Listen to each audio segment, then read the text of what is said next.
तो वो बोल का पानी है।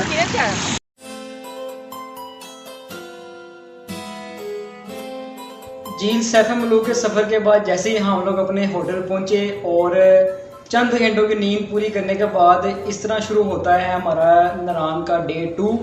और डे 2 का हमारा मेन फोकस था कि हमने आज बाबू सर टॉप जाना ही जाना था हर हाल में। इस टाइम हम नारान रोड से गुजर कर अपनी गाड़ियों की तरफ जा रहे हैं सुबह का नाश्ता करने के बाद। अब हम इंशाल्लाह अपना अगला सफ़र स्टार्ट करेंगे बाबू सर टॉप की तरफ।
बाबू सर टॉप के रास्ते में हम लोग एक जगह पर रुके जिसका नाम है लोलो सर झील, जो कि एक बहुत खूबसूरत झील है। कुछ लल्लू इसको लोलो सर झील भी बोलते हैं, लेकिन इसका सही नाम है लोलो सर झील।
फाइनली 3 घंटे की ड्राइव के बाद जब हम लोग बाबू सर टॉप पहुंचे और बाबू सर टॉप के सीन्स कुछ इस तरह के थे।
टाइम हम बाबू सर टाप में मौजूद हैं और इस टाइम यहाँ पर बहुत तेज़ किस्म की स्नो फॉलिंग है। आपको मेरे सूट यहाँ ये दिखाई भी दे रहा हो। बहुत बहुत बहुत ठंड है और स्नो फॉलिंग बहुत तेज़ है और हम बहुत इंजॉय कर रहे हैं। बाबू सर टाप पहुंचने के बाद जो हमें सबसे बड़ी प्रॉब्लम आई वो ये था कि वहाँ पर ऑक्सीजन का काफ़ी प्रॉब्लम था, जिसकी वजह से ज़्यादातर लोग बस के अंदर ही मौजूद थे। लेकिन वहाँ पर सर्दी बहुत ज़्यादा थी और हमारी खुशकिस्मती थी कि वहाँ पर स्नो फॉलिंग भी स्टार्ट हो गई। बाबू सर टाप पे यहाँ पर सर्दी एक मिनट के लिए भी बिल्कुल भी खड़ा नहीं हो जा रहा, हाथ फ्रीज हो रहे हैं और अब हम इंशाल्लाह अपनी गाड़ी की तरफ भी जा रहे हैं। बाबू सर टाप से वापसी के वक्त सर्दी की शिद्दत में इजाफा होता चला जा रहा था, जिसकी वजह से हम तमाम फैमिलीज़ को 1 घंटे का स्टे लेना पड़ा। इस टाइम हम बाबू सर टाप पे वापसी पे हम एक जगह पर रुके हैं और हम यहाँ पर एक पहाड़ के ऊपर चढ़ रहे हैं, यानी कि क्लाइंबिंग कर रहे हैं। और यहाँ पर मेरे पीछे का ये मंजर देख रहे हैं, बड़ा खूबसूरत। पानी बहुत ज़्यादा स्पीड में बह रहा है और हम अब इंशाल्लाह ऊपर जाते हैं। और अगर आप इस इलाकों में रहे और अगर आपने ये चीज़ एंजॉय नहीं की तो आपने कुछ भी नहीं किया। Something just to keep me breathing.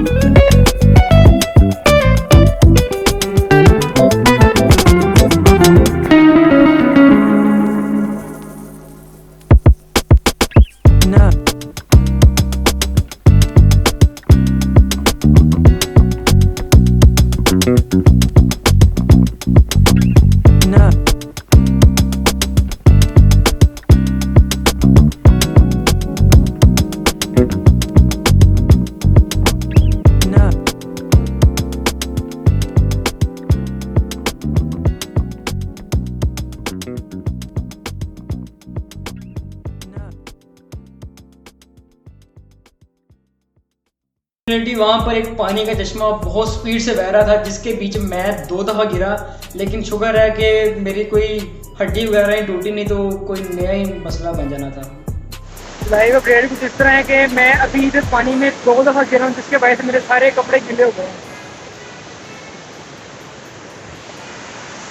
सारे कपड़े गिले हुए हैं। अब देखिए पता नहीं किस तरह गाड़ी में बैठ के वापस जाता हूँ। 15 मिनट के रेस्ट के बाद जैसे ही हम लोग नारान जब वापस पहुँचे तो वहाँ पर हम लोगों ने एक स्टे किया खाना खाने के लिए। और वहाँ पर जो ब्रिज था उसके सीन्स लिटरली बहुत ज़्यादा ख़तरनाक थे। इस टाइम हम नारान से थोड़ा सा आगे मौजूद ये एक ब्रिज है, मैं आपको दिखाता हूँ। इस टाइम हम इस ब्रिज के ऊपर मौजूद हैं और ये बहुत ही कहने के एक एडवेंचर है जो यहाँ पर फर्स्ट टाइम आ रहे थे, लेकिन मैं यहाँ पहले दफ़ा आ रहा हूँ। तो यहाँ पर उम्मीद को बहुत डर लग रहा है क्योंकि इसमें कोई सपोर्ट नहीं है, हवा तेज़ है, नीचे बहुत तेज़ रहकर हाथ बह रहा है। आप इधर सीन चेक करें।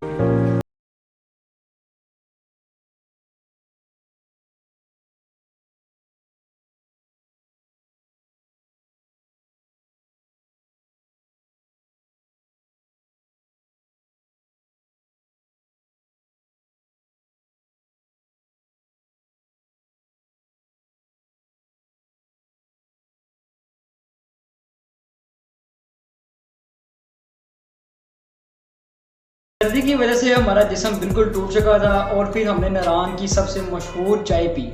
देखें, अगर तो आप नारान से थोड़ा सा आगे अगर आप इस ब्रिज पर आए हैं और अगर आपने उन जगहों उन छोटे होटल से अगर आपने चाय नहीं पी तो समझिए आपने कुछ भी नहीं किया। और फाइनली फिर वो टाइम आ चुका था एडवेंचर का। हमने दरिया कन्हार में हमने की बो कार्टिंग, जिसको पानी में जनाब कहते हैं बोटिंग करना। हमारे घर वालों ने तो हमें बहुत रोका क्योंकि ये एक बहुत डेंजरस काम था और उसके गेम्स कुछ इस तरह के थे। इस वक्त हम दरिया कन्हार के मेन पॉइंट की तरफ जा रहे हैं जहाँ पर बोटिंग का आगाज़ होता है। तो अभी हम सब फैमिली मेम्बर्स बोटिंग करेंगे। It's time to adventure.